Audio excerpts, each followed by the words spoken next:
Before I introduce Jeff Samuels, I just want to tell you about next week's film screening here at the Center for South Asia. Thursday, November 10th at noon, Dadi and her family, a rural mother-in-law in North India. And this is, Joe Elder will be here to show the film and talk about it. It's one of his films, so it sounds really good. All right, let me introduce Jeff Samuels, who's here this week. He's Associate Professor of Religious Studies in the Department of Philosophy and Religion at Western Kentucky University in Bowling Green, Kentucky. He has a lot of degrees in religious studies. He has a PhD from UVA in 2002, and MAs from UVA and University of Colorado in religious studies, and a BA in religious studies from Berkeley. He's really, Jeff is, I think, one of the most prolific writers in Theravada studies in our field, for relative to the number of but relative to the number of years he's been finished with his PhD since 2002. So in about a dozen years, he's written and published or has in press about 20 articles, including work on monasticism, monastic education in Sri Lanka, monastic children, children in robes, caste and ritual in Sri Lanka, ethnographic methods in religious studies, especially ethnographic methods for working with children, which I find very interesting. He also has been working on Buddhist networks, exchanges, and migrations across the Indian Ocean from the 19th century to the present. As well, he also has an edited volume with Anne Blackburn, Approaching the Dhamma, Buddhist Texts and Practices in South and Southeast Asia, 2003. This week we've invited Jeff here as part of our second annual fall tradition of reading and celebrating significant new books on Theravada Buddhism. And his book is, which came out last fall, is called Attracting the Heart, Social Relations and the Aesthetics of Emotion in Sri Lankan Monastic Culture, from the University of Hawaii Press. It's part of a really great series edited by George Tanabe on topics in contemporary Buddhism. Attracting the Heart, the title refers to I don't know if he's going to tell you more about this, but a Sinhalese notion of affective bonds between Buddhist monks and lay people. And it's based on 10 years of ethnographic research in Sri Lankan monasteries. In examining the question of what attracts young men to become monks and what motivates and holds together lay people and monks, Jeff's study departs significantly from the kind of older scholarly literature on this topic, which has focused on educational opportunities, soteriology, and the economics of merit as explanations for what draws men into the monastery, and also what sort of creates these bonds of reciprocity between monks and lay people. Jeff departs from this scholarship by examining the aesthetic grounds upon which monks appeal to lay people. So how a good monk, how a good appealing monk should act and look. The book also examines the nature of affective bonds between monks and their lay followers, as well as looking more broadly at the sort of theoretical relationship between aesthetics, emotions, and religion. The interconnections he traces out in the book between aesthetics, the monkhood, and affective bonds are provocative and original, as I've suggested, and also convey a complexity of emotional interdependency and humanness of monastic lay relationships, rather than reducing this kind of relationship to one-dimensional explanations. Having spent a good part of this past year in Cambodian monasteries and with monks, I have found myself returning to Jeff's book again and again to think through the kind of relationships I'm seeing. And reading his book has actually made me see those relationships in very different ways than I did before. The lecture today, then, is part of a two-part series featuring Jeff's work. So today we'll hear from a kind of précis or work taken from the book Attracting the Heart. Tomorrow at the Center for Southeast Asia, The Friday Forum at noon in this room on Friday, Friday Forum is on Friday at noon. We'll hear about his new project, which is on ethnic Theravada communities in Malaysia. So that's tomorrow. Today the talk is called, I have it somewhere, Toward an Aesthetic of Monastic Recruitment, the Monastery as an Avenue for Upward Mobility, ?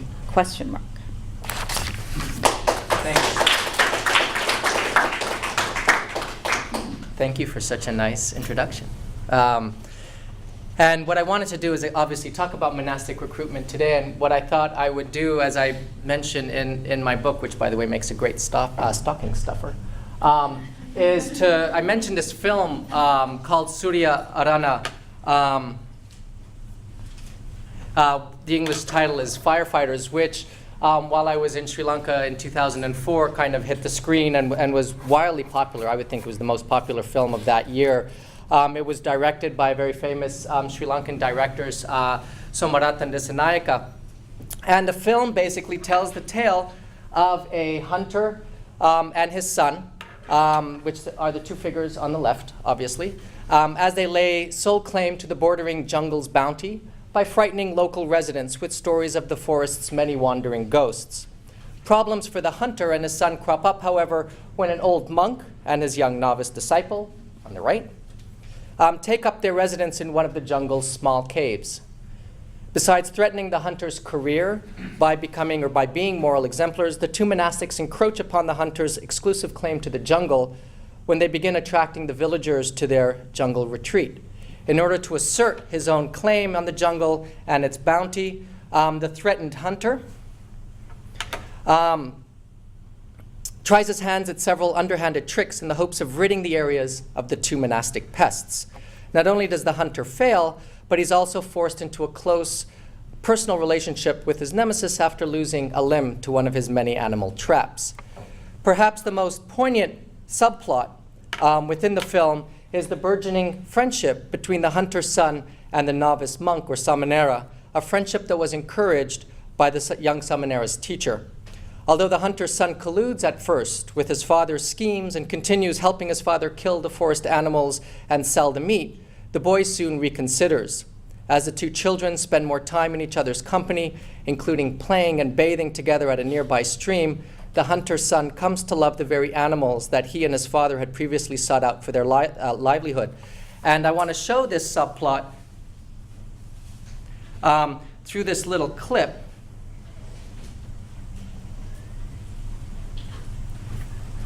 From the film, in which there's a little bit of a song that's played, which kind of, and you see these boys bonding together. The song is playing, which is basically talking about protecting the earth and the animals. So here it is.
All right.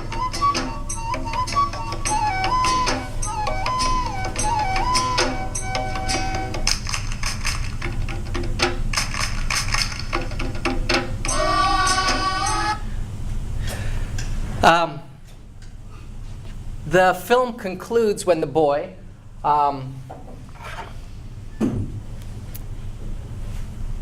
in the white sarong up there in the upper left, decides to leave his father and become a novice himself.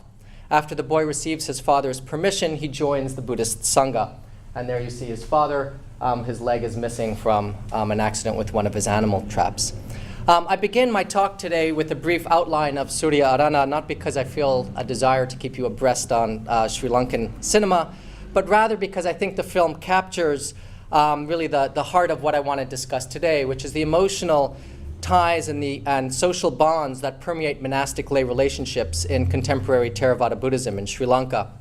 Using monastic recruitment as a case study through which to understand the role that emotions and aesthetics play as the real glue that holds together Buddhist communities and inspires Buddhist ways of being, I turn to the film because it highlights, I believe, the types of bonds that are essential to the formation and maintenance of Buddhist institutions. In examining the place and role of emotions in monastic recruitment in contemporary Sri Lanka, I have to be quite clear about what I want to do here.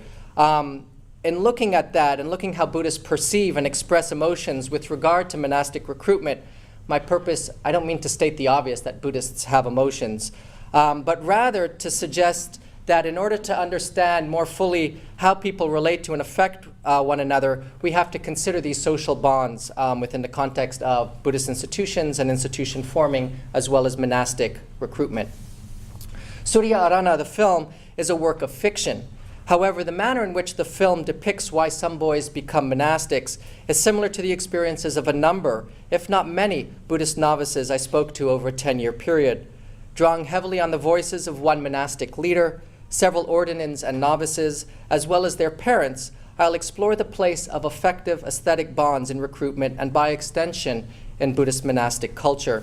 However, before turning to how the day-to-day experiences of Sri Lankan Buddhists challenge our preconceived ideas about monasticism and recruitment, it may be beneficial to examine some of the models that have been used to explain why boys become novices in South and Southeast Asia.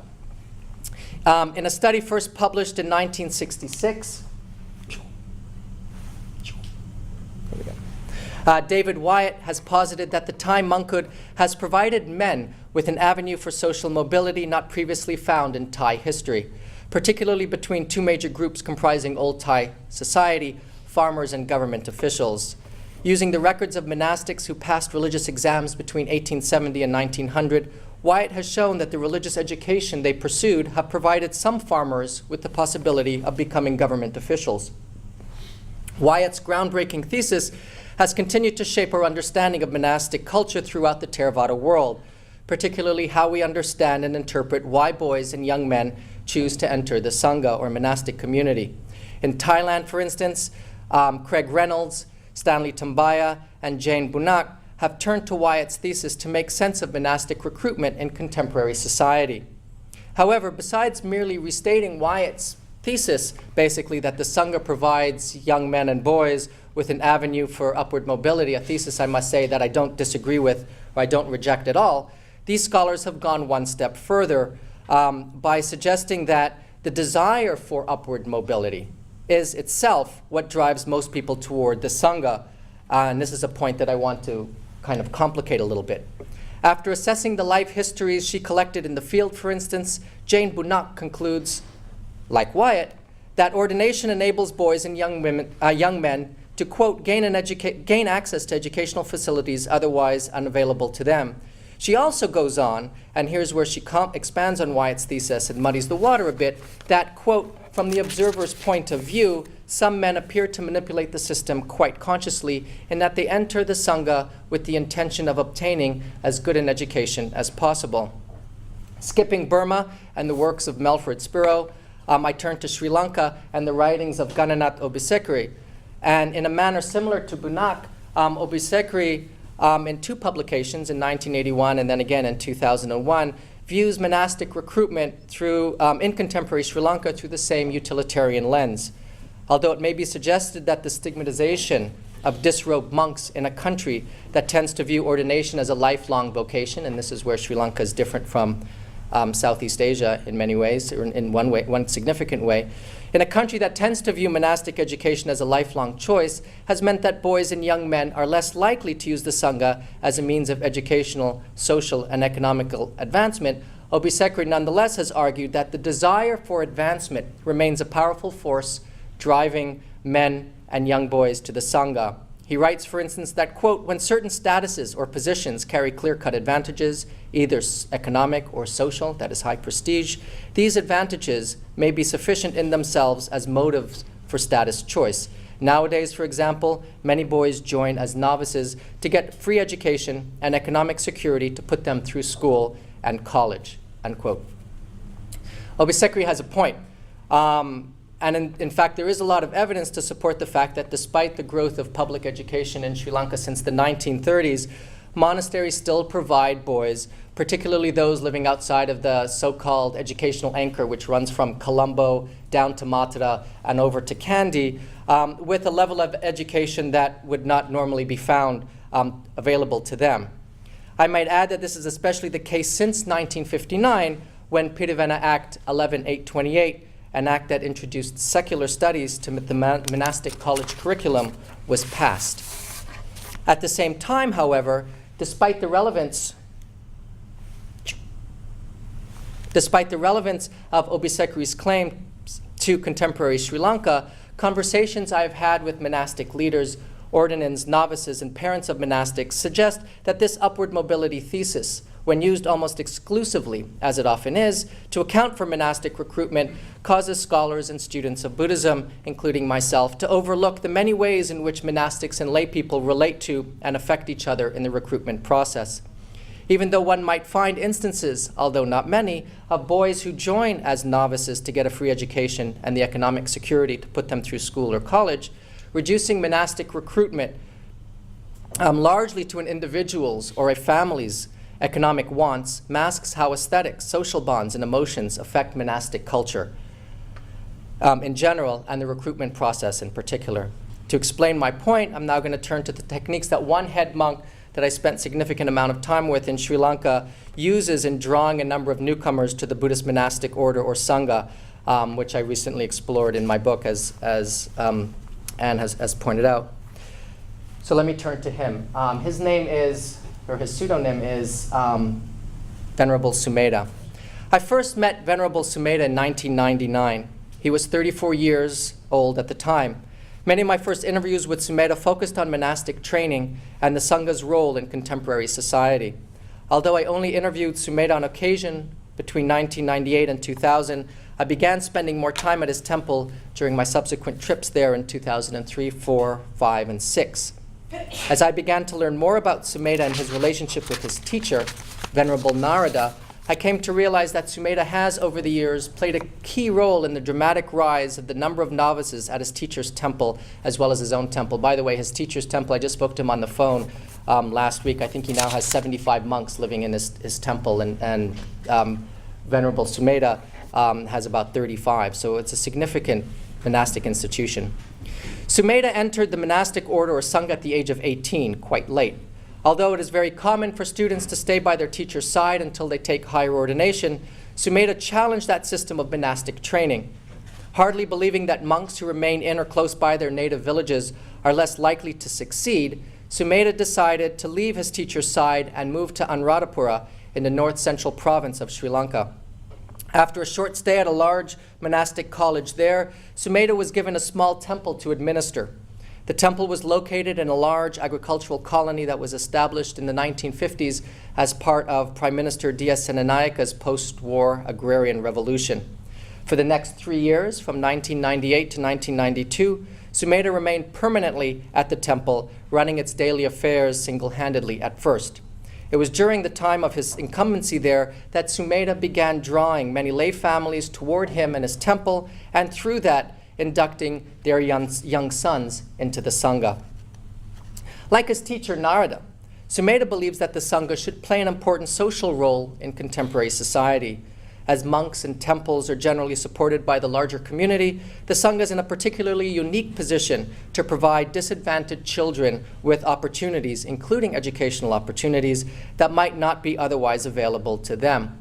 While such a perspective certainly echoes Wyatt's, Bunak's, and Obisekri's interpretation of the Sangha as an avenue for upward mobility, I did find it surprising that the actual techniques that he used in drawing boys to the Sangha centered less on what the Sangha could offer and more on two positive encounters of Buddhism and Buddhist monks that inclined him, that is Venerable Sumedha, toward the Sangha.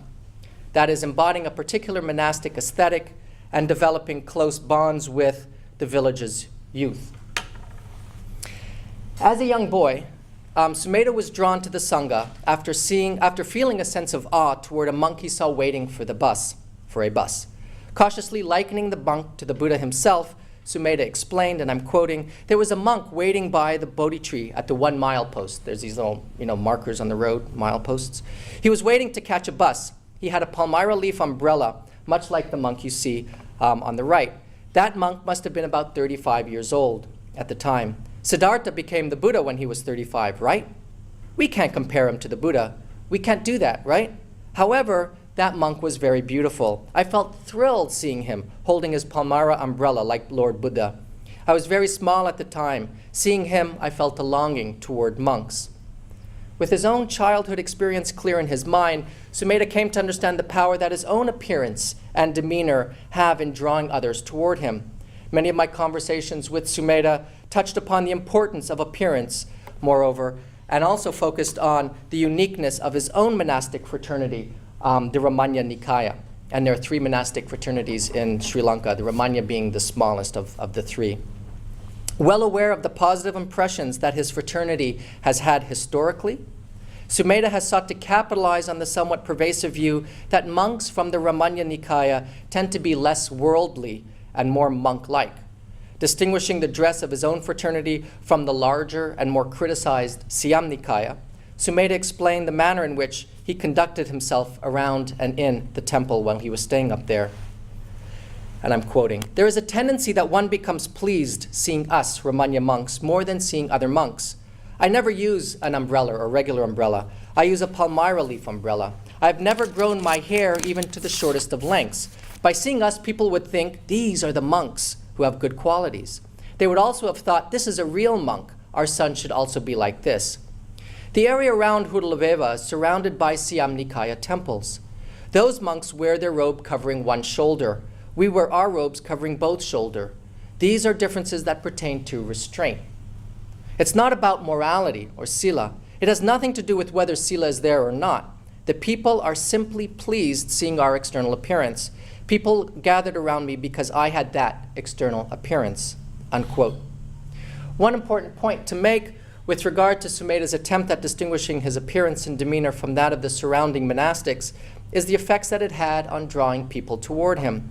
From Sumedha's perspective, and this was echoed by many of the lay people from the area, saffron robes and other accoutrements are not merely signs of Buddhist monastic life. They are aesthetic objects.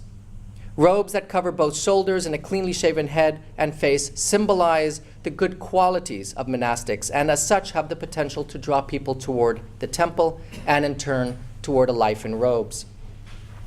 What I found also significant about Sumedha's description is that the very qualities of restraint that he describes inevitably complicates our own understanding of monastic purity by challenging indirectly the relatively static and predetermined understanding of what constitutes ideal monastic behavior and deportment. Indeed, quite unlike a number of monastic and lay movements that have based their understandings of ideal monastic behavior and deportment on the disciplinary code or the Vinaya, Sumedha seems to imply that in terms of the types of social bonds that are so crucial for the formation and maintenance of Buddhist communities in Sri Lanka, such text-based standards are oftentimes replaced with more nuanced, context-dependent conceptions of how a monastic should act and look.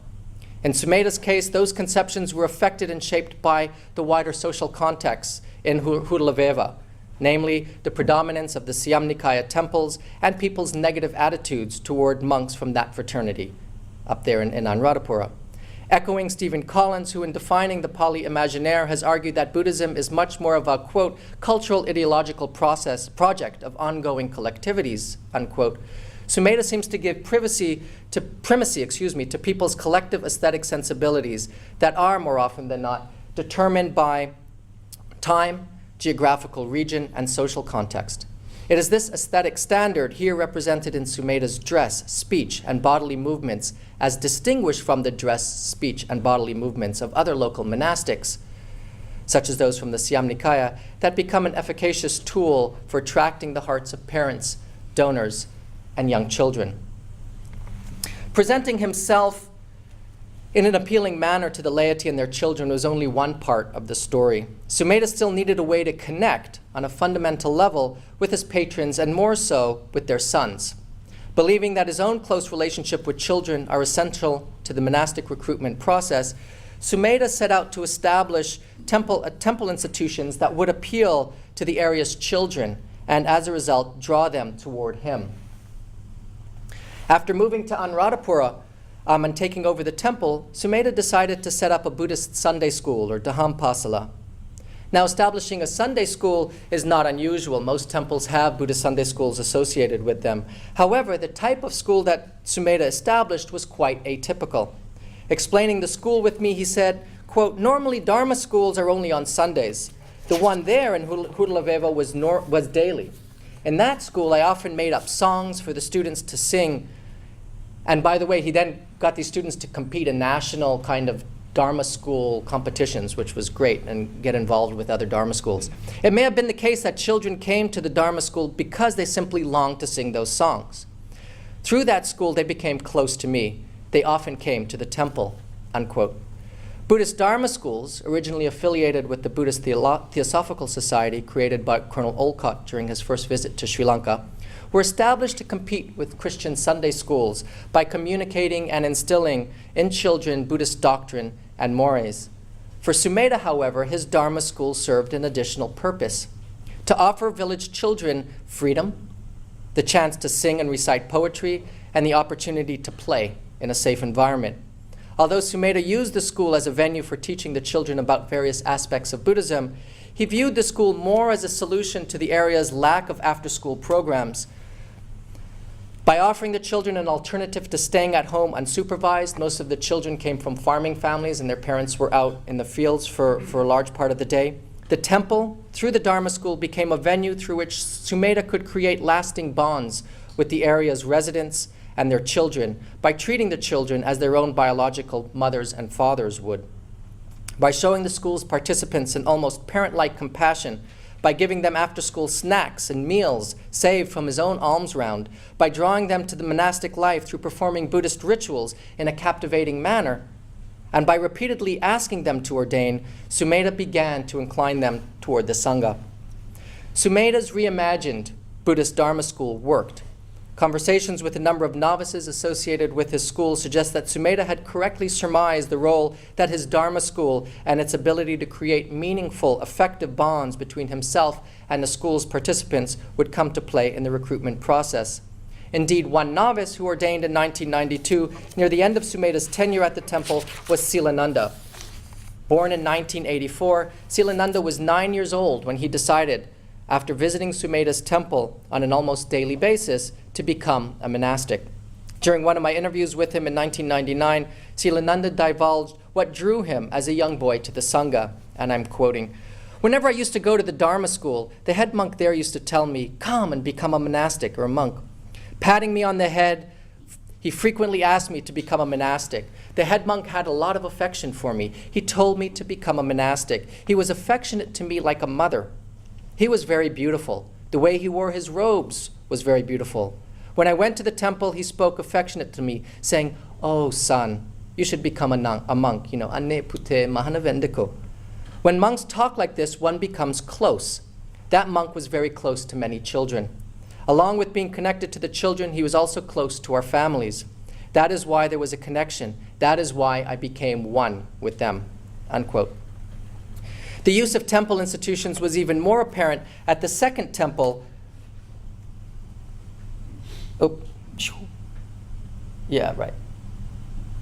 The second temple that Sumedha administered. Like the Buddhist school he established at the first temple, the youth group he founded at the second temple met on a daily basis. Although the youth group members, like their Dharma school counterparts at the first temple, would also be involved in the everyday workings of the temple, the group itself had, Sumedha admitted, an even greater secular focus. By taking the youth group members on numerous outings, including the Paradinya Botanical Gardens and the lake in the center of Kandy, Sumedha hoped not only to gain their parents' trust and respect, but also in the process to open the children up to the world outside of the village. As the children's eyes became drawn to things and places far removed from their own village, Sumedha sought to draw them toward a life in robes by inculcating in them a disdain towards secular life. One technique he used to help them recognize the inadequacy of their own village and thus draw them even more powerfully toward him was through poems and songs he composed for the youth group. Openly discussing with me the role that one such expedient means, or upaya, or even trick, played in the recruitment process, Sumedha said, the name of the youth group was the Sri Narada Youth Group. There was a theme song for the youth group that I wrote. That song included the following phrase: the heart of Mahavela is Sri Narada Youth Group, Sri Narada Youth Group. Ending the dark era of Mahavela, where we were born, let's keep walking toward the sun and the moon. From that, a sense of longing to ordain arose in the boys, unquote. Although the theme song did not explain or specify what the darkness referred to, Sumedha was quite clear about it: rampant alcoholism and soaring school dropout rates. In the place of dark shadows of village life, Sumedha sought to enlighten their lives by slowly drawing them away from a life in clothes and toward a life in robes. In bringing the children toward monastic life, Sumedha began telling them captivating stories about famous monks on the islands and performing enticingly as many Buddhist rituals as possible. He, however, did not merely perform Buddhist rituals in the hopes of attracting the children's hearts. He also involved the youth group members in the organization and performance of the rituals. Perceiving a growing attraction in monastic life for the children, Sumedha searched for something more, some type of catalyst that would lead them to a life in saffron-colored robes. Pondering once again his own childhood and the various factors that drew him as a young boy to the Sangha, Sumedha decided to hold an ordination ceremony at that temple. He did so by importing an ordinand from the village that surrounded the first temple he administered and ordaining him at the second temple. Sumedha explained, they, that is the boys from Mahavela, didn't know anything about the monkhood. I used a trick there to attract their hearts. I brought a boy from Hudalaveva who wanted to be a monk and ordained him in Mahavela. I brought him from Hudalaveva and ordained him in Mahavela. Regarding the ordination ritual, all the members of the Mahavela youth group were involved in it. From that, they saw it. And from that, they started to feel a longing to ordain. So did their parents. That is, that their sons ordained, not that the parents ordained. Saying that the boys started to feel a longing to ordain understates the full impact that the ritual had on villagers and youth group members. Indeed, within 6 months following that ordination ritual, 5 boys from the youth group became novices, and several more from Mahavela's outlying villages also joined the Sangha the following year. Reflecting on the role that the social bonds that Sumedha formed with monastics through the youth group had on his own decision to become a monastic, one boy by the name of Sobhita said, quote, that youth group was established primarily to grab boys. He was a very reflective monk. He really caught on to what was going on. That youth group was established primarily to grab boys for the Sangha. That means we came to see that the young novices are good. The monkhood is good. How beautiful is the life of that group. You know, village boys don't button their shirts. Young novices live much more cleanly in robes. They made us feel delighted to go in that direction. When I saw the novices living in the village temple, I felt that they were somehow better than us. They dressed beautifully. They had more opportunities. Whereas there were problems with the environment around our village, the novices didn't have any problems. They were so calm. As I became closer to get to them, they began telling me their secrets, and that's kind of interesting, right? Then I did not feel that there was anything between them and me. Up to now, I've examined, among other things, how kind of close, emotionally charged interaction between one head monk and potential recruits and their families affected the recruitment process. What I want to do in the remaining time is expand that idea by turning to the role that village social networks play in the recruitment process. Such an examination, I would argue, further challenges the upward mobility thesis. Indeed, arguing as scholars such as Bunak, Spiro, and Obisekri have that, quote, some men appear to manipulate the system quite consciously in that they enter the Sangha with the intention of obtaining as good an education as possible, unquote. That statement implicitly reduces monastic recruitment to a single household's or a single family's desire for upward mobility, or even a single person's. While it is true that the decision to become a monastic almost always rests with an individual and his family, those decisions are affected, or at least are informed by, wider social bonds and village networks, something that the film Surya Arana, with its more limited cast of characters, did not capture. When I asked Narada in 2003 to explain to me why his temple, which is located 130 kilometers away from Hurlaveva, has continued to experience ever-growing numbers of new recruits and novices from an area long after Sumedha left in 1994, he responded that it had much to do with village social dynamics. Besides discussing with me how he stays in contact with families in the area and responds to their occasional religious needs, Narada began explaining the role that local social networks play in the process, networks that are somewhat akin to what John Laughlin and Rodney Stark have called, in their discussion of religious conversion, pre-existing friendship pairs or nets. While such friendship nets play an important role in communicating information about the temple to people living in the surrounding areas 130 miles away or kilometers away, I found that the recruitment process also depended upon a more active person, someone who was willing to use his social prestige and capital to bring potential recruits to Narada's temple. Speaking about one such person in response to my question about why boys from Hurlaveva continue arriving at his temple in Kandy, Narada said, "First, we inform the crowd of monastics here. We discuss with them that on such and such a day we're going to hold an ordination ritual. Some of these monks send letters home." He actually encourages them, write your parents, tell them about that. "Sometimes I ask the novice Piyananda to send his father, Mr. Gunasena, a letter to inform him about it. Mr. Gunasena is someone who is well-traveled in those villages. He has connections. Because of those connections, people tell him about potential recruits." To understand this process more fully, particularly how people living in Hurlaveva, again 130 kilometers away from this temple, relate to and affect one another by informing and even shaping larger ideas about ideal monastics and model Buddhist institutions, I'd like to turn to Mr. Gunasena for a few minutes and his ever-widening web of influence. Mr. Gunasena is an educated man in his 40s. He is, as Narada remarked, quite well-traveled. He and his wife reside in one of the largest homes in the area. However, the family's economic prosperity has, since the late 1990s, taken a turn for the worse. Despite that, however, Mr. Gunasena is still quite highly regarded. He is regularly consulted on village issues and more personal matters. Mr. and Mrs. Gunasena are parents to 5 sons and 3 daughters. Over the years, Mr. Gunasena has ordained 3 of his own sons, although the first one to ordain disrobed after spending only 6 years in the Sangha.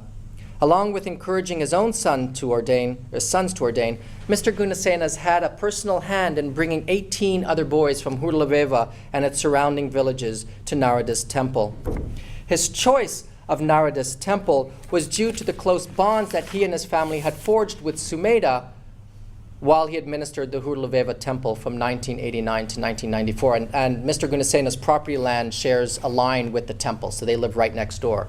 And the boys frequently went back and forth, as did he.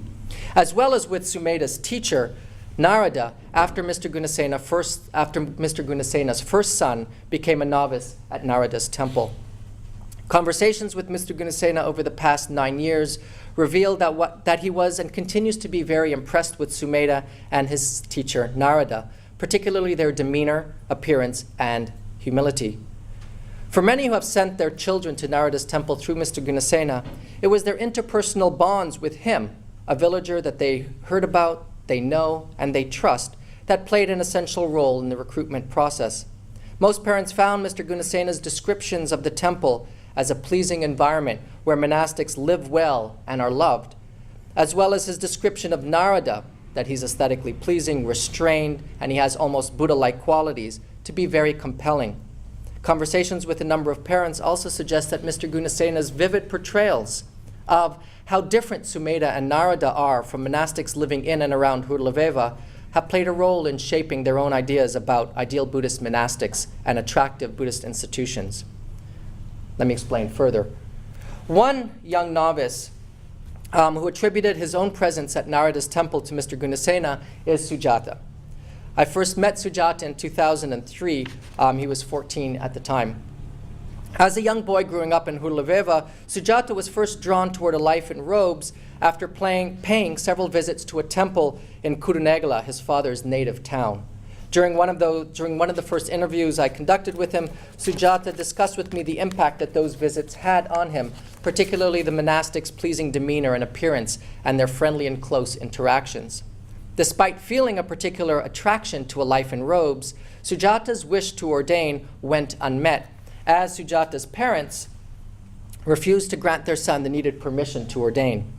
Seeking to redirect their son's interest more fully, Sujata's parents and uncles, in collusion with several disrobed monks from the area, painted a less than ideal picture of monastic life, to say the least.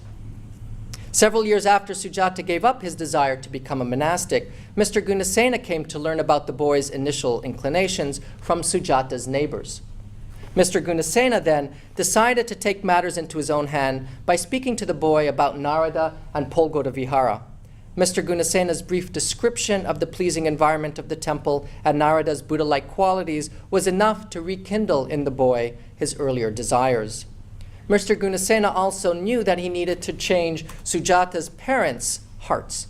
Although their own financial problems certainly played a role in eventually leading them to consent to their son's wish to go to Polgoda Vihara, it was, according to Sujata's mother, Mr. Gunasena's intervention that triggered in her and her husband a receptivity to the idea. Although Sujata's parents had heard about Polgoda Vihara from others, it was Mr. Gunasena's assurances that the temple was good, that Narada was very unlike monks living in around Hurleveva, and that their son would be loved and treated well, that opened them to the idea. After being assured that Mr. Gunasena's descriptions were accurate, as a result of meeting Narada directly, a meeting that was facilitated through Mr. Gunasena, Sujata's parents consented. Sujata became a novice. The social networks that are so central to the recruitment process, needless to say, are constantly evolving, expanding and shrinking as new networks are formed and old networks lose their vitality. As they spread to include new people in other areas, new temple advocates are born. When I returned to Polgoda Vihara in May 2004, there was an influx of recently recruited boys. All of them were waiting for the ordination ceremony scheduled to be held that October, and there were about 10 of them. As I began speaking with them, particularly how they came to be connected to the temple, Sujata's name came up repeatedly. When I mentioned that to Sujata, he unhesitatingly stated, quote, "There's a big group living in this temple from that area. When we go home, the people there receive news from us. We get together with our old friends. As friends, we get together as the way we were earlier, that is like late children, just hanging out together. They come here because of that," unquote. Many of my subsequent interviews with Sujata and the boys who attributed their presence at Polgoda Vihara to him and other recently ordained monastics pointed to a very natural method or process of monastic recruitment, much like between the young novice and the hunter's son from the film Surya Arana I mentioned at the beginning of my talk. Quite unlike Sumedha, who drew newcomers to Polgoda Vihara through very calculated, tricky methods, Sujata's style of recruitment was largely easygoing, even effortless. As Sujata noted, it was their more relaxed demeanor, hanging out together as old friends, that tended to spur others toward the Sangha. One boy who attributed his presence at Polgoda Vihara to Sujata was Sarat, a 12-year-old boy who comes from a very economically disadvantaged background. Already being barely able to make ends meet, his family's economic problems worsened even further after his mother left him and her husband for good. To put food on the table, the boy's father, Mr. Somaratna, was compelled to take on a variety of odd jobs. And though helping the family financially, it impinged upon Sarat's schooling. As a temporary solution, Sarat was sent to live with his paternal grandmother in another village. That move further affected Sarat's schooling, and by the time he arrived at Polgoda Vihara in April 2004, the young boy could barely read. In April 2004, Sarat returned to his father's home to spend the Sinhala New Year holidays together. It was during his stay there that Sarat began demanding that he be brought to Polgoda Vihara. In explaining to me how he came to Polgoda Vihara, Sarat mentioned Sujata. "When I saw our young novice," they're calling our meaning from our village, "I felt like ordaining. When our novice came home, I went back with him," unquote. Explaining further the process of how he came to Narada's temple, Sarat added, quote, "I was there in Hudlaveva when our novice came home on holiday. Sujata came and said, 'Let's go.' We went." Isn't that easy? Just hopped on a bus and off. No, I'm just kidding. He told me, "During December break, I'll give you kites to play with." He told me the well where we wash is near a rocky area. I asked him whether I'd be hit, and he said, "No, they're not going to hit you." He is very good, that is, Sujata is very good. If I tell him I don't have a pen, he gives me money to buy a pen or a pencil. My heart is attracted to him, unquote.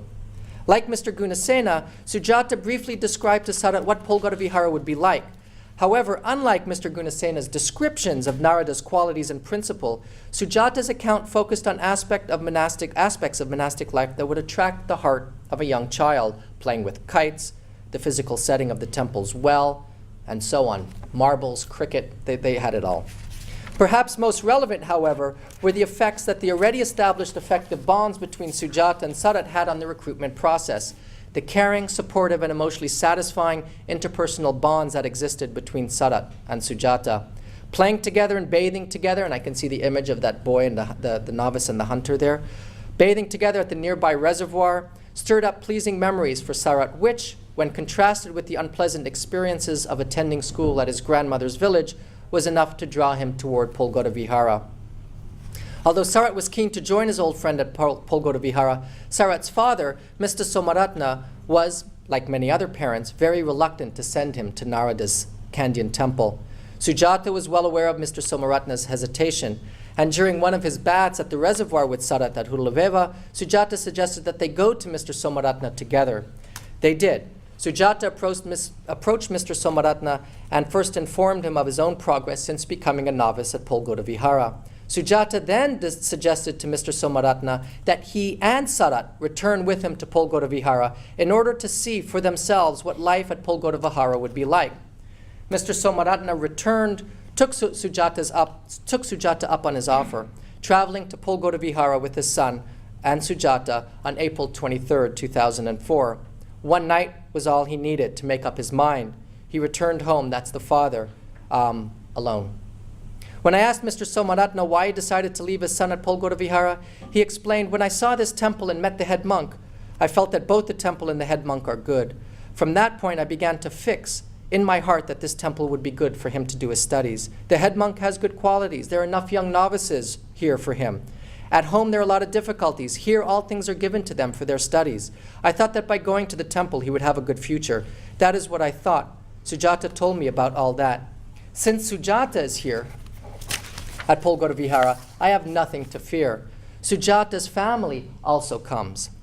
Although Mr. Somaratna was aware of the educational opportunities available to monastics, there were clearly a variety of factors: Narada's qualities as a head monk, and more so, the effective bonds and social networks that existed at the temple between the novices there and the novices and their families back home, that contributed to his decision to leave his son at Polgara Vihara. Continuing his discussion about why he allowed his son to come to Polgara Vihara, Mr. Somaratna explained, and I'm almost finished, leaving a few minutes for questions. "I've been to several temples there in Hudlaveva. Those head monks are not like this one. This one, that is Narada, speaks well. He is very kind. The monks living in those temples sometimes address children with bad words, cuss words, kind of. Children don't like it. I have spoken with this head monk several times. I notice he's not like that. He addresses everyone with proper manners. I found 4 boys who are willing to come to this temple. I told them, actually, this temple is good. If you wish, go and take a look for yourself. The climate's good. The temple is good. There are enough young novices to play with. There are no problems for the boys. There are many novices here. Our Damadasi is also, who was also recruited through Mr. Gunasena from the same village, is also here. We're really happy. Sujata is also here." Since leaving his son at Polgara Vihara, Mr. Somaratna has become an advocate for the temple in his own right. Although Mr. Somaratna has not been as active as Mr. Gunasena in drawing new recruits to Polgara Vihara, the fact that he has, within a very short period of time, brought 4 boys to the temple, where are you? There you are, should not be overlooked. Indeed, sharing his own experiences at Narada's temple with Hudlaveva parents and children, Mr. Somaratna has become yet one more voice advocating Polgara Vihara to people living 130 kilometers away. I have a conclusion which kind of summarizes all of these points, but maybe we can better use the time for discussion. Yeah. Thanks.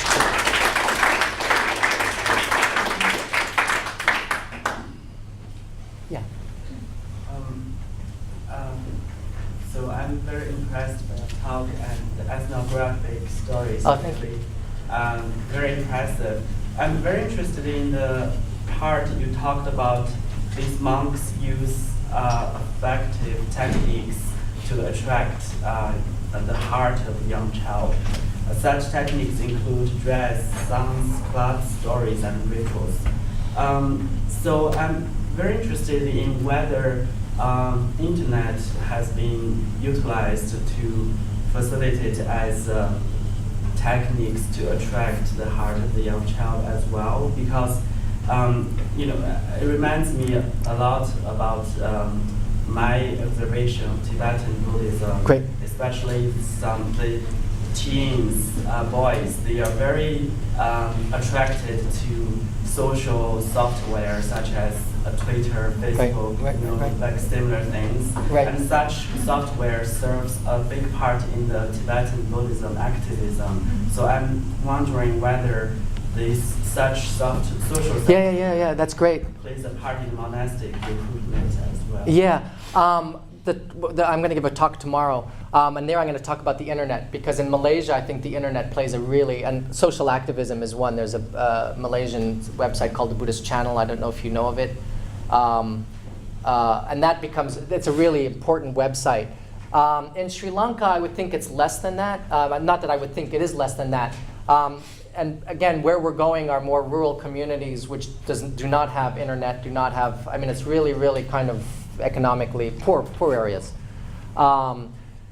So you don't even have the internet up there, let alone usually even landline telephones. But you do have, a big thing are cassettes. They still have cassettes, right? Cassettes and CDs of preaching.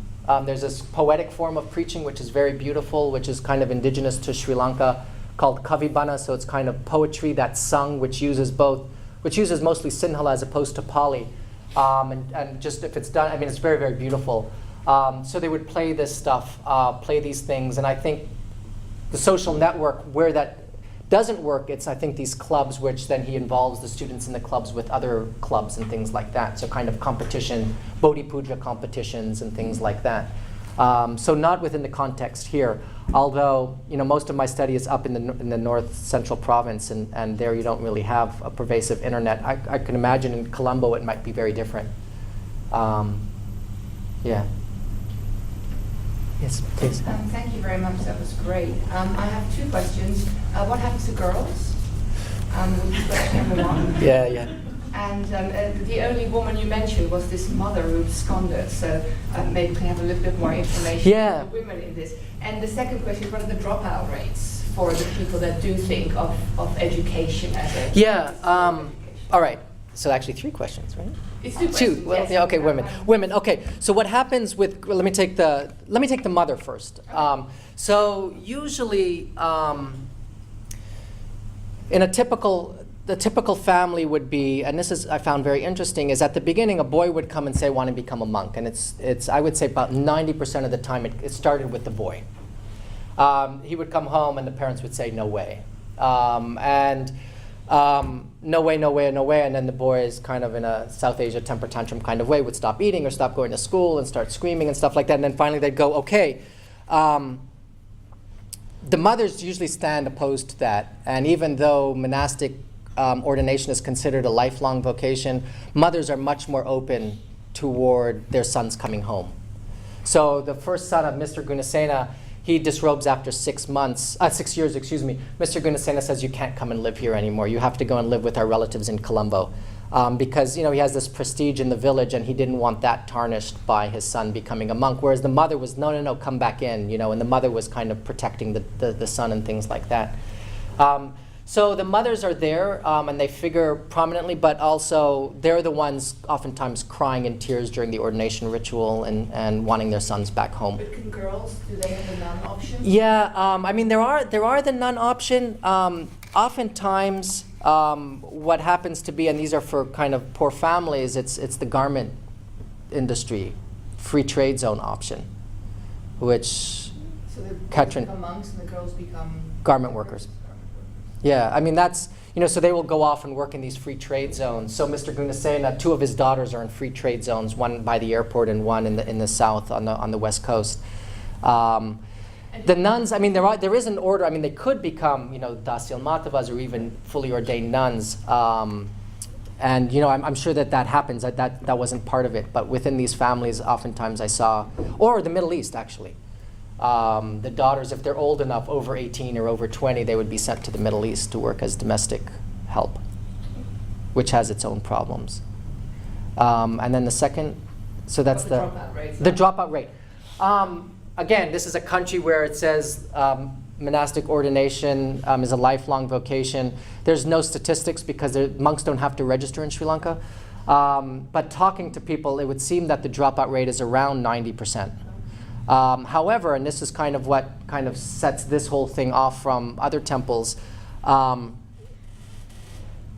my kind of look over 10-year history at Narada's temple, it seems to be even less than 50, maybe even 30 or 20%.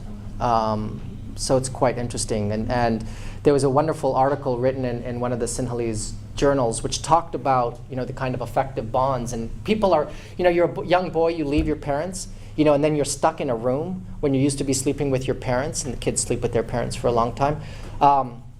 So how do we do that? And of course we're going to be leaving, but we need affection. So it kind of is echoing that, and he puts them in rooms together with people from the same village, people they get along with. So they have this kind of cohort.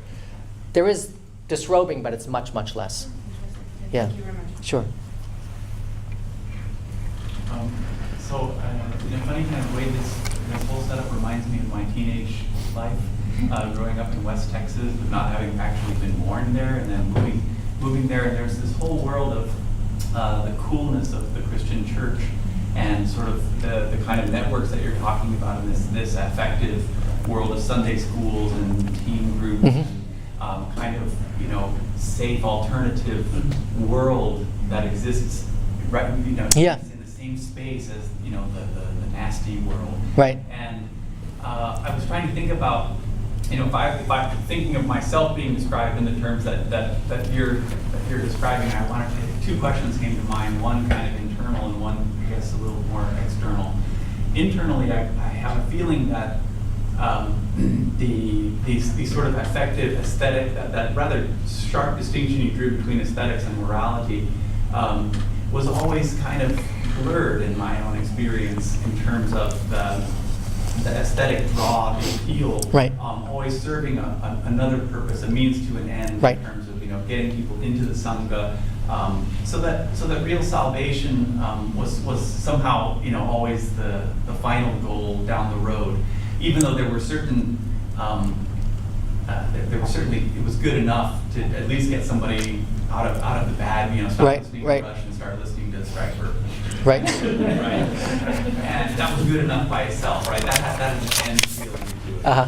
But then externally too, it strikes me that the reason it worked in Lubbock, Texas, is that there was already a kind of coolness factor about being Christian that you could draw upon. And I'm wondering if if you see this, if the model that you're seeing in Sri Lanka is how wide you see it working in other parts of the Theravada Buddhist world, based on the work that maybe you're going to talk about tomorrow or something like that.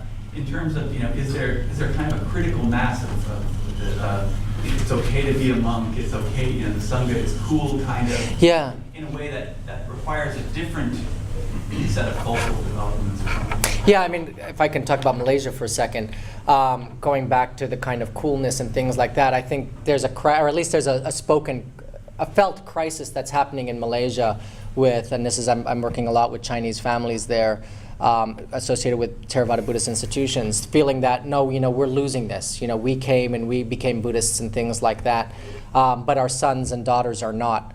And one thing that's coming out is that, look, they're coming to these Dharma schools on a Sunday, and it's held on Sunday, and they're learning about Buddhism, but they don't, you know, and my point is, who cares, right? Who cares about Buddhism? I wouldn't care about Buddhism on a Sunday, right? I'd rather go shopping. I'd rather be looking at the latest cell phones, although I kind of have an old, kind of crappy model. But, you know, and this is what they're doing. So there was this real idea then, well, we need to do something. Going back to your thing, one of the temples that I look at in Malaysia, they're creating animation series, you know, with computers.